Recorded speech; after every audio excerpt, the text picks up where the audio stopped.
you have to be yourself. You can't get out of your personality and do things that will probably backfire even more. If I start trying to get papped wherever I go, etc., it will not look naturally coming to me.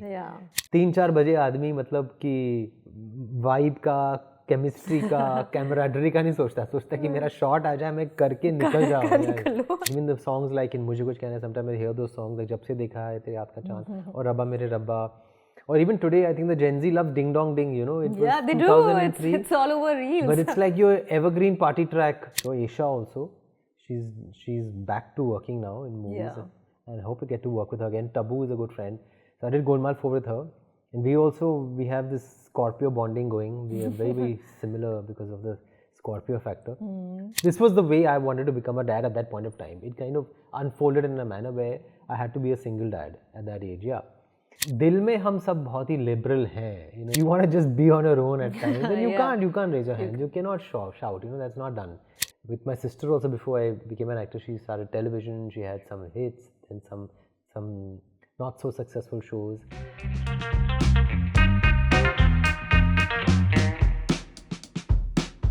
Hello and welcome to News 18 Shosha. My name is Shreyanka Mazumdar and I am with Tusshar Kapoor. Tusshar, thank you so much for joining us. My pleasure. You know, you've spent a lot of time in the industry. You know how much space a character occupies in a film. So when you said yes to Welcome to the Jungle, what was going on in your mind? Is it the franchise? Is it the people that you get to work with? Is it coming back to mainstream Bollywood, or is it like, you know, life is too serious and people just need a comedy break? All of the above. Of course, the first aspect is the fact that it's the Welcome franchise, so that is exciting. But I think from all these points, the most important point was that I'm working with people whom I've worked with before. Like Ahmed is my mentor choreographer for my first film. He's literally somebody who presented me in the songs of my first film. So that trust factor is there. And even though I was a bit apprehensive when he met me and told me that there's going to be so many people in the movie, but I had blind faith in him and the fact that he'll do justice to my character. And gradually, as I met the writers over a period of time, I got a gist of the story and what my character entailed. And I was like, अभी इतना सोचते नहीं है यार, इतनी अच्छी picture है और बहुत टाइम के बाद एक बड़ी अच्छी फिल्म कर रहा हूँ जो गोलमाल के अलावा भी है, which is not you know, something that I've done before. And let's not overthink things, and let's just do things on the basis of a gut feeling. And I had a good gut feeling about it, and it's paid off. The film's doing well. It's paid off. So yeah, all those fears have like, you know, totally been subsided, and sometimes the heart says it all. And you know, when we look at your filmography also, it's actually far more eclectic than people remember. I think you had a romantic launch. Then you did films like, you know, you did Gayab, you did Shor in the City, you've done Golmaal, of course. So you did Kya Kool. So, you know, I want to understand that, do you sometimes wish that those bold choices were also a part of larger conversations, that you've taken such risks back in the day? Yeah, I feel like maybe I under-promote myself, and maybe I don't really harp about, you know, getting out of the box as many times as you've mentioned right now. But that's okay. I'm doing it now in this interview. I mean, I'm reminding people that I've done so many things that were not the tried and tested roles that people associate me with. So I hope I keep getting these opportunities. And the next film is also something very out of the box for me. It's with Prakash Jha. It's a political thriller, and the role that I'm playing is something that I haven't done before. So I'm not good with, you know, doing the PR thing and kind of showcasing, oh, see, I've done such and such work. I only talk about myself when I talk about my movies or when I come out to promote my movies. So that's just me, you know. So it comes naturally to some people. So does that work against you? I mean, you know, in an industry which sort of thrives on not just connections, but, you know, also socializing, because we hardly see you at parties. Yeah, I go when I have to go, but then it's like, okay, this is work. I have to literally psych myself, this is work. Get ready, do your hair, makeup, go, meet people, because you can't miss this one because it's somebody you worked with, or this is important, or whatever it is, you know, that I psych myself with. So I do it sometimes out of compulsion because I have to, but it doesn't. I guess I'm not an extrovert. I'm more of an introvert. But I don't know if it's really worked against me. Sometimes I think you have to be yourself. You can't get out of your personality and do things that will probably backfire even more. If I start trying to get papped wherever I go, etc., it will not look naturally coming to me. Yeah. So I do what feels right, and I believe that eventually, जैसे कहते हैं कि बंद मुट्ठी में आप किसी चीज़ को कैद नहीं रख सकते, खुशबू बाहर निकल के ही आएगी. Your work will eventually speak for itself. So like that, like taking chances on certain roles which are part of a multi-starrer, I feel that eventually the audience's love, and if you've done good work, it will manifest into more work, and you'll get your due eventually. Let's look at. I just keep my fingers crossed and just keep working. Yeah, I don't strategize too much. Yeah. But when interestingly about these roles that you speak of, when you were offered Lucky for Golmaal, a character who is an integral part of that film, that people cannot imagine a Golmaal without Lucky, and yet he doesn't speak. So did you think that this could either click or it could backfire in a massive way? Like, that was the biggest risk, I believe, in your career. So what was going on in your mind when you thought that okay, I'm going to do this film even if I don't get dialogues? The anxiety, the apprehension when I'm doing something so different and new has always been about am I going to be able to do my best? So how will I play it? It's about breaking that 2 दिन का काम करके, that getting warmed up and breaking that hesitation. That is what makes me nervous. Like when it's about to start, will I be able to? You still get nervous? If it's something new, something that I haven't done before, I get nervous. Yeah, that positive nervous energy. It's never negative nervous energy. It's not over. It's excitement and nervousness because it's something that can work. So the idea was never about okay, will this can backfire? It's a huge risk. The idea was like, will I get into the sur of this character and will I be happy with what I am doing? After that, I think I'm okay with whatever the audience feels. That it does well or it doesn't do well. That's fine. But I should be able to do my best. I shouldn't be unprepared, or I shouldn't be. My director shouldn't feel disappointed on set. He should be okay with what I'm doing. Those things. एक बार हमने अपना best कर लिया ना, उसके बाद it becomes easier to accept what the verdict is. Yeah, if you have that andar ka chor ki I didn't really do what I could have done, that hurts. Then it shows also. Then it shows also. Yeah. But this time in Golmaal 5, Akshay Kumar has joined. So how is the vibe on sets like? Because it should be a riot, I'm assuming. Though that phase when we shot with Akshay sir was all nights. Okay. So we were hardly a riot. The scenes were a riot, and I used to I couldn't hold my laughter at some of the moments that we were shooting, during some of those moments that we were filming. But we were wanting to get the work done because they were night shoots and they were like very tiring. And in the month of March, it was hot also. Fortunately, it was night because it wasn't so hot in the night. But 3-4 बजे आदमी मतलब कि vibe का, chemistry का, camaraderie का नहीं सोचता कि मेरा शॉट आ जाए, मैं करके निकल जाऊँ. But I was just on Instagram and I was looking that the early 2000s, it has beautiful music it had, and it's having such a moment now on reels. If you see, it's mostly 90s music. The films that you guys have done, sometimes the music also outlived the film.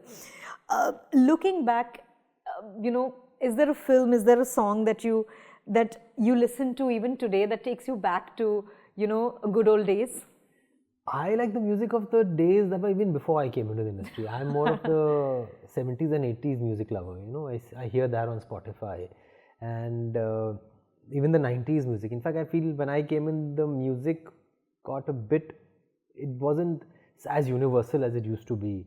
But still, we had wonderful music in, say, मुझे कुछ कहना है और the early 2000s were like the 90s और only. कुछ और कुछ then it just became too multiplex. I think everything became so like trying to impress a niche audience, and we never made music that would appeal to everybody, like an ashiki or something. Few films in between would come and would give you that that melody, etc., etc. Most of the movies were like trying to be new wave and trying to be cool, and I think that's where I think the music lost its soul. I feel that, but that's why I'm a fan of the old school, yeah, for sure. And I miss, yeah, like even the songs like in Mujhe Kuch Kehna Hai, sometimes I hear those songs like Jab Se Dekha Hai Tere Aap Ka Chand or Rabba Mere Rabba. Or even today, I think the Gen Z loves Ding Dong Ding, it was they 2003, do. It's all over reels. but it's like your evergreen party track. Yeah. So that is very reassuring. It'll never get old. It'll never get old. It's got some the best of the old and the new, Yeah. And but yeah, let's hope the future holds some better music for us.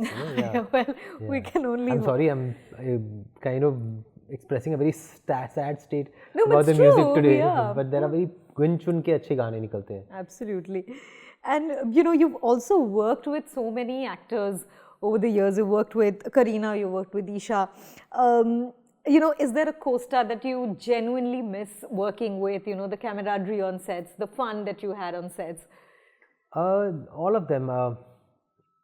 Of course, Kareena I worked with the most.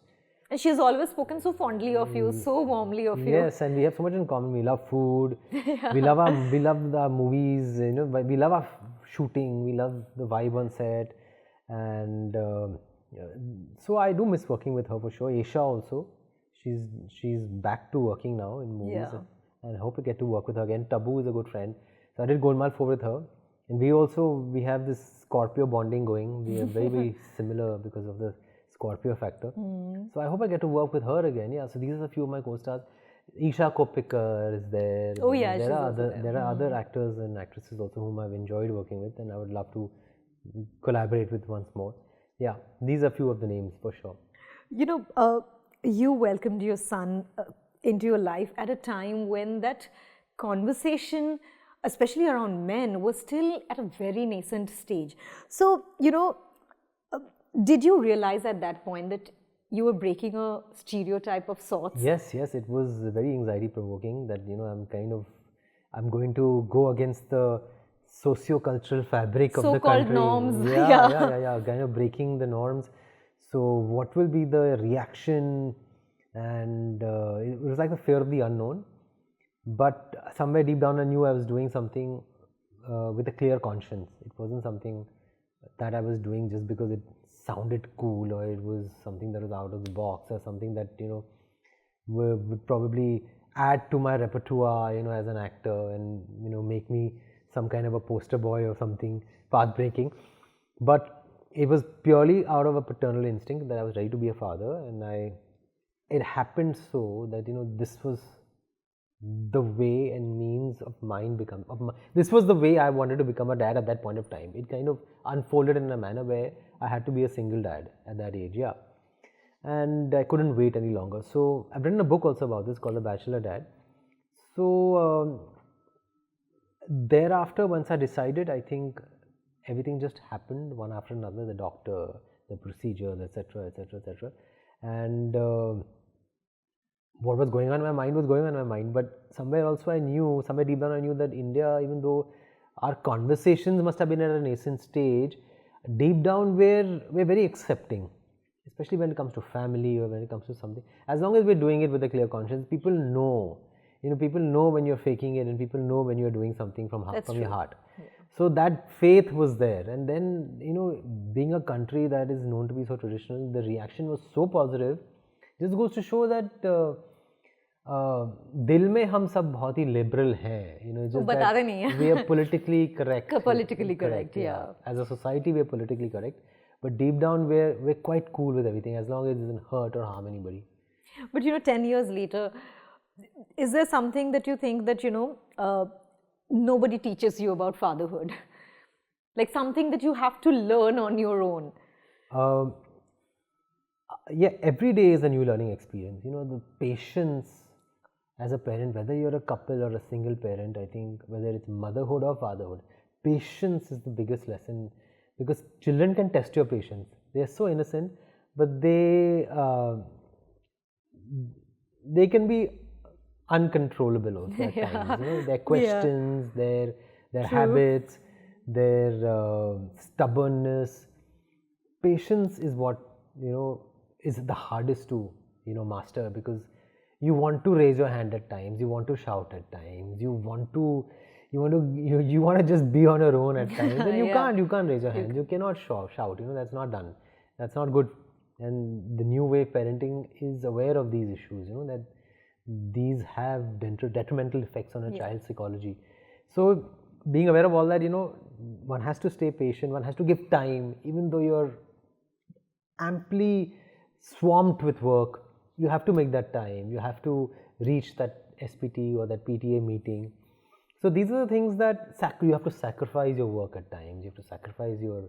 Fortunately, I don't like socializing so much, as you know, I'm not so outgoing. So for me, the time factor has never been a problem, and it is never a challenge. But I guess at some point or other, you'll have to test your patience, and you have to win that battle with yourself. Because if being a good parent is all about being patient.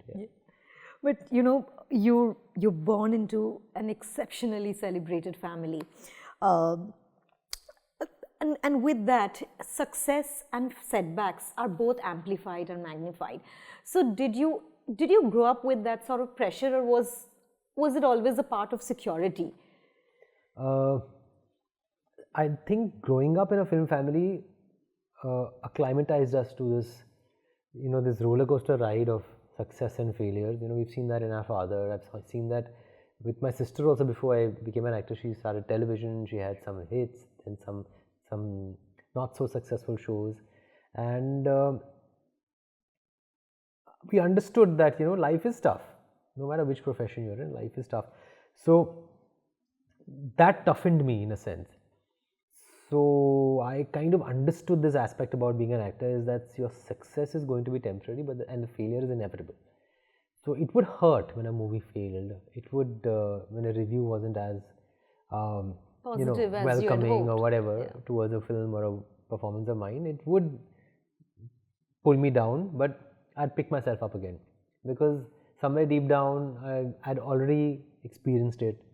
I'd already seen the disappointment of a film failing, whether it was with my father or with my sister, and I had that ability to just काम करते रहना है, just get up and do your work, show up, and focus on the next one. What's so gone today, is gone. do you chase success, or is it just for the love of films that you? Both. I mean, whether the film works or not, I relish my work. I relish the fact that I'm making movies, or I'm on set, or I'm in my van doing my makeup. I have a time schedule, and I have a date diary, and I'm doing interviews now for a film that's worked. I relish all that, but the fun of it is to chase the success also. Why not? If a movie doesn't work, we're okay with it as long as we're doing good work, as long as we're reaching the audiences. But the icing on the cake is when the movie works, when people eventually make a film a hit. That's a different high. Why not enjoy that too? Yeah. And on a parting note, what are the kinds of roles that you are looking for today? I'm looking for all kinds of roles. I want to be doing the roles that people love me doing, like the comedy films. Of course, that will not stop. That's my bread and butter. That's what I'm known for. But I want to keep breaking out of that every now and then. Like I'm doing a film with Prakash Jha called Janadesh, where I have broken out of that comic image, like I did in Shor in the City, like I did in Khaki. I want to keep breaking out of this, doing something challenging, doing something new wave, so that the people from, there are a lot of people I meet from Bandra, Juhu and South Bombay, and they keep saying, we liked you in Shootout, we liked you in Shor in the City, you should do, you're so educated, why don't you do those kind of films also? I'm like, the fact of the matter is that, me or you are not the authority on what a good script is, the audience is. And if a film works, there's nothing bigger than that. Whether it's a comedy or whether it's an action film, the idea being is that you have to reach a wider audience. And then you can do those niche kinds of characters, which appeal to in between also. But it can't just be, that's not necessarily the barometer of intelligence. Intelligence is also about being able to reach a huge market. That's another intelligence, so it's about balancing things out. On that note, thank you so much for joining us, and I wish you all the very best for your future films. Thank you so much.